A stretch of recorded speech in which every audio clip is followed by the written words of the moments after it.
Ravi had always believed that staying silent was the best way to stay out of trouble. He wasn't a coward, just a practical man. He had a simple philosophy. If something isn't directly affecting you, don't get involved. After all, life was already hard enough without adding unnecessary problems. But one night, his silence would cost him more than he ever imagined. The night that changed everything. It was a cold evening, and Ravi was walking home after a long day at work. The streets were mostly empty except for a few parked cars.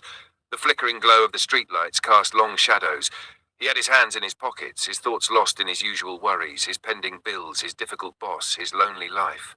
Then he heard it. A woman's voice. Urgent. Scared. "Let me go, you're hurting me." His steps slowed. Ahead, near a black SUV, a young woman was struggling to free herself from a man's grip. She looked around desperately, her eyes silently screaming for help. The man, well-dressed, confident, held her wrist tightly, whispering something Ravi couldn't hear. Ravi's heart pounded. He knew something wasn't right. He hesitated. Should he intervene? Should he call for help? But then a voice inside his head whispered, "It's not your problem. What if they're just a couple arguing? What if the man turns violent? What if you get into trouble?" The woman's eyes met his, pleading, begging. For a moment Ravi thought about saying something, doing something. Then he looked away and walked past them. As he turned the corner, he heard a muffled scream and the sound of a car door slamming shut. But he kept walking. The guilt that wouldn't let him sleep. The next morning, Ravi sat in his small apartment, sipping tea. The news played in the background. He wasn't paying attention until he heard the words that made his blood run cold. A young woman was found unconscious near City Park last night. Authorities suspect foul play. The police are looking for witnesses. His cup slipped from his hand, crashing onto the floor. His breath caught in his throat as the screen showed a photograph of the woman. It was her. His mind raced. No. This can't be real. This can't be happening. The news anchor continued. The suspect, Sanjay Malhotra, a wealthy businessman, has been taken into custody. Police believe that if someone had intervened earlier, the attack could have been prevented. Ravi felt sick. He had been right there. He could have done something. He could have shouted, called for help, distracted the man, anything. But he had done nothing. Now, she was in the hospital, fighting for her life, and he was left with guilt that wouldn't go away. A second chance.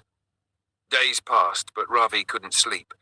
He couldn't eat. Every time he closed his eyes, he saw the woman's terrified face. I could have saved her. I could have helped. One evening, unable to bear the weight of his guilt, he found himself walking down the same street again. He didn't know why.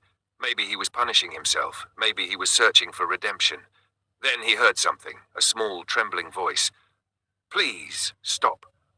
Ravi turned.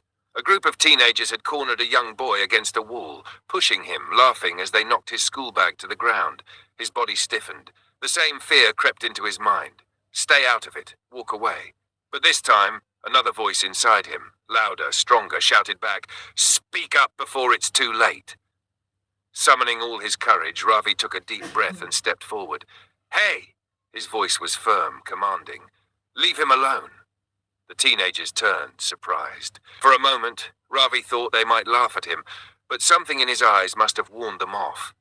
One by one, they backed away and disappeared into the night. The little boy looked up at Ravi, tears in his eyes. "Thank you, sir," he whispered.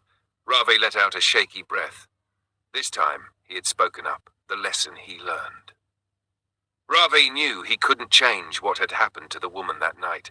He would have to live with that guilt forever. But he had learned something, a painful, unforgettable truth. Silence isn't always safe.